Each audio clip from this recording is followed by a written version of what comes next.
Halo, apa kabar pemirsa? Senang sekali kembali menjumpai Anda di Anjang Sana, ngobrol santai seputar pariwisata di Jogja.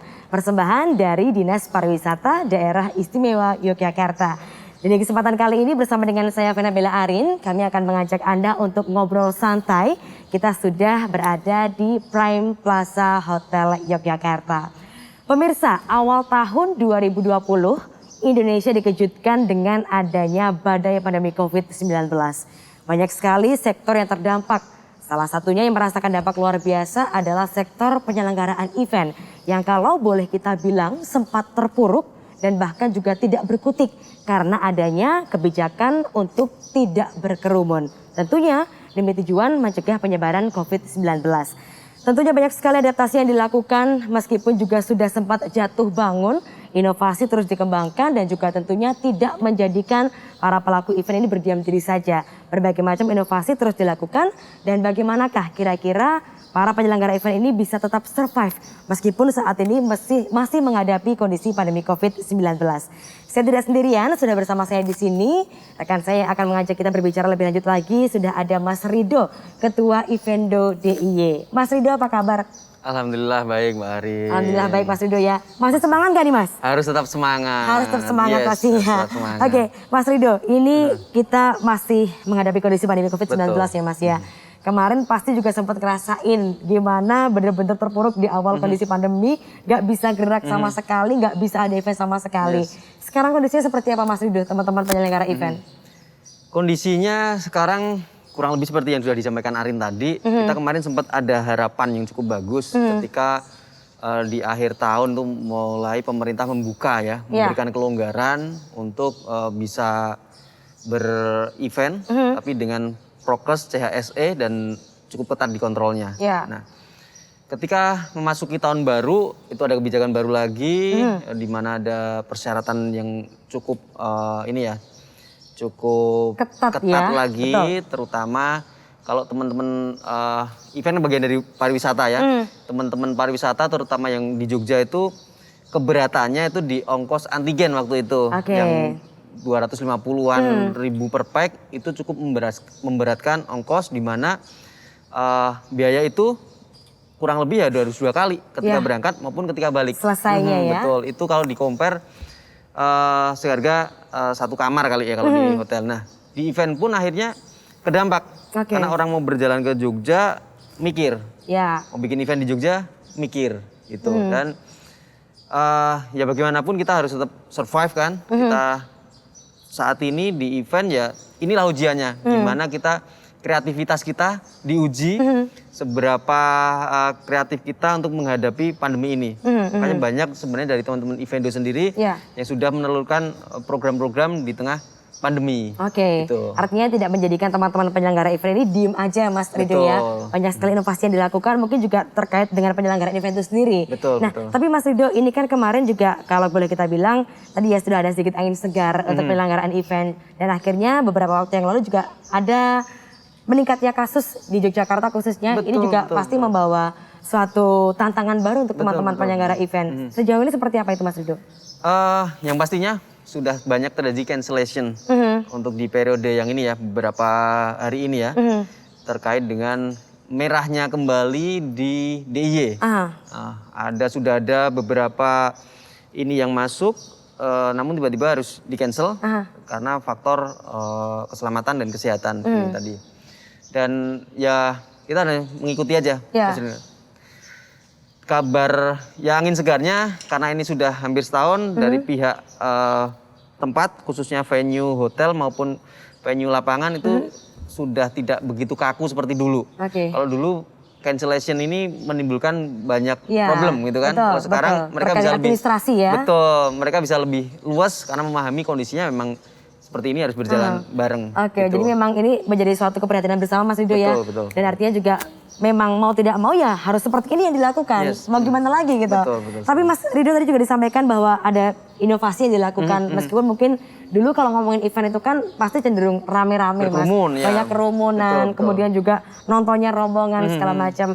Saat ini seperti apa Mas Rido inovasi yang dilakukan oleh para penyelenggara event?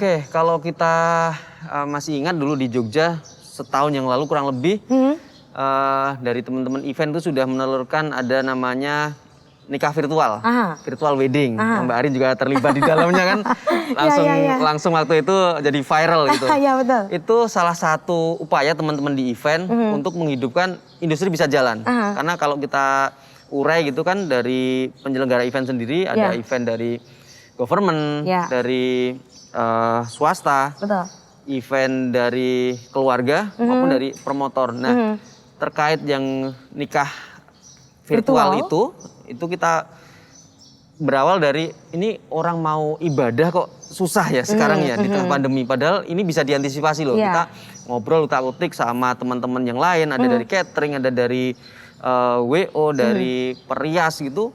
Ya alhamdulillah menelurkan itu. Dan produk itu sampai sekarang masih dipakai. Ternyata banyak yang cocok ya Mas. Ternyata banyak yang cocok gitu. Dan terutama oleh teman-teman WO ya. Karena misalnya harusnya si tamu ini mengundang 1.000, tapi keterbatasan tempat hanya bisa mengundang 100. Yang lainnya di ini streamingkan jadinya. Menyaksikan melalui virtual ya Mas ya.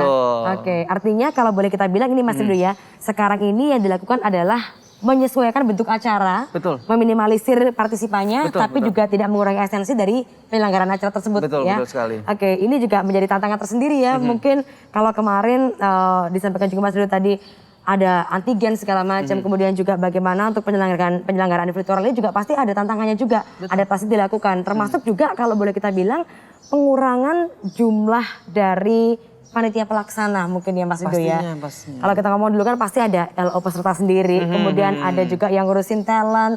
Banyak dalam satu acara tuh banyak melibatkan ini teman-teman penyelenggara event. Sekarang artinya jumlahnya mungkin juga dibatasi. Ini gimana Mas? Artinya kan banyak yang kehilangan mata pencaharian ya Mas Rido. Mulai pandemi ya seperti tadi saya bilang bahwa teman-teman IO ini kan basicnya dari kreativitas. Mulai pandemi itu ada yang tiba-tiba beralih bisnis ke bikin face shield misalnya, ya kan dulu kita kekurangan stok face shield gitu. Terus yang kedua waktu itu cukup tenar adanya disinfektan chamber. Hampir semua tempat-tempat masuk harus disemprot dulu. Nah banyak sekali teman-teman EO akhirnya membuat itu disinfektan chamber. Terus karena mereka ada yang berproduksi dari biasa bikin booth gitu. Ada juga yang bikin wastafel otomatis macam itu ada juga untuk ya sekedar Jadi nggak perlu dipencet ya Mas ya? Nggak perlu dipencet. Banyak teman-teman yang akhirnya ke bisnis kesehatan ya mau nggak mau kan. Terus ada juga yang cukup berani teman dari Jakarta itu mereka salah satu ya ini mendatangkan mesin pembuat masker. Ya mereka harus switching bisnisnya gitu. Itu salah satu untuk survive. Dan saya cukup bangga ketika teman-teman itu masih mengajak yang lainnya. Misalnya ada teman-teman dari Jakarta nih dapat pesanan face shield untuk sekian ribu. Waktu itu kebutuhannya sangat banyak. Karena tidak cukup di Jakarta, mereka minta tolong ke teman-teman di Surabaya, di Jogja, di Semarang seperti itu. Jadi kekerabatannya di IO ini brotherhoodnya masih tetap terjaga walaupun di saat sulit gitu. Semua ikut digandeng ya Mas semua ya. Ikut digandeng. Susah bareng-bareng, senang bangkit juga harus bareng-bareng ya. Tapi menarik sekali Mas Rido, artinya juga di sini para penyelenggara event organizer juga memperhatikan bagaimana kelangsungan dari para pekerja di dalamnya ya Mas ya. Tidak begitu saja event berhenti, harus cari cara lain nih gimana caranya bisa tetap survive walaupun masih kondisi pandemi seperti ini. Nah, kemudian Mas Rido, untuk penyelenggaraan di tengah pandemi seperti ini, apa sih yang menjadi tantangan paling berat untuk para penyelenggara event? Sebenarnya tantangannya adalah perizinan kalau kita boleh tahu. Karena di event ini memang kita sudah dibiasakan untuk mengorganize ya suatu acara, di mana ketika audiens datang itu harus seperti apa, apakah harus tes dulu, terus ketika masuk ke areanya itu harus seperti apa, cuci tangan, disinfektan chamber, kontrol suhu segala macam itu bisa kita kelola gitu kan. Terus di dalam pun misalnya dibutuhkan kursi yang berjarak atau tempat yang berjarak bisa kita kelola. Acaranya pun bisa kita kelola sehingga itu bisa sesuai prokes ya. Nah, namun memang ada satu kebijakan dari pemerintah yang masih belum ini terkait perizinan. Perizinan untuk event ini kita masih mungkin dianggap bisnis yang terlalu untung banyak mungkin ya. Okay. Karena kalau kita bandingkan gini, kita bandingkan berkerumun itu di pasar, di mall itu tetap mereka berkerumun. Ada kerumunan. Iya, tapi perlakuannya mungkin tidak seperti. Treatmentnya berbeda. Treatmentnya beda. Kalau event itu kan berkerumun dianggapnya ya mungkin karena senang-senang saja ya. Orang senang-senang bisa dibatasi atau dikontrol.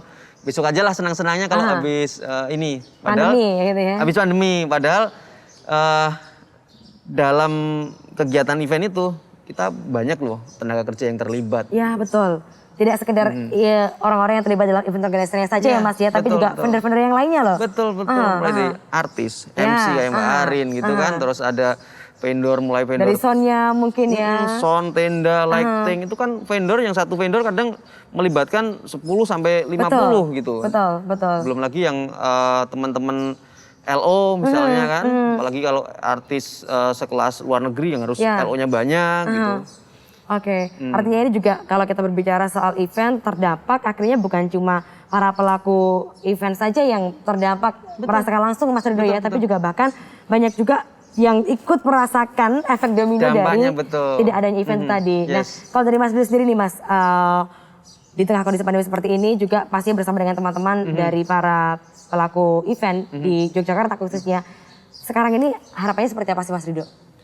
Harapannya perizinan ya, terutama perizinan itu bisa lebih clear dalam artian yang bertanggung jawab ini di tingkatnya siapa sih? Apakah dari polisian, apa dari Satgas Covid? Kalau Satgas Covid itu Satgas Covid tingkat yang mana? Apakah kabupaten, apakah kecamatan? Itu buku pedomannya mungkin perlu perlu di-clearkan lagi sehingga kami teman-teman event tuh ketika mau menjalankan, mengadakan itu bisa berpedoman pada yang itu. Apa yang harus kami penuhi untuk sehingga kami dapat event. Artinya ada ketentuan yang memang sudah disusun dan disepakati bersama ya Mas ya? Yes. Oke, baik. Kita nanti lihat juga Mas Ridho bagaimana mungkin barangkali dari pemerintah juga dari dinas terkait menanggapi hal tersebut karena kalau kita boleh bilang eventnya juga pasti kaitannya erat dengan dunia pariwisata di Yogyakarta khususnya. Kita lanjut lagi nanti Mas Ridho dan juga pemirsa jangan kemana-mana. Kami akan mengajak Anda untuk nantinya ngobrol lebih asik lagi karena akan ada 2 narasumber kita berikutnya untuk mengajak Anda berbincang seputar event di Yogyakarta. Jangan kemana-mana, tetap bersama kami di Anjang Sana.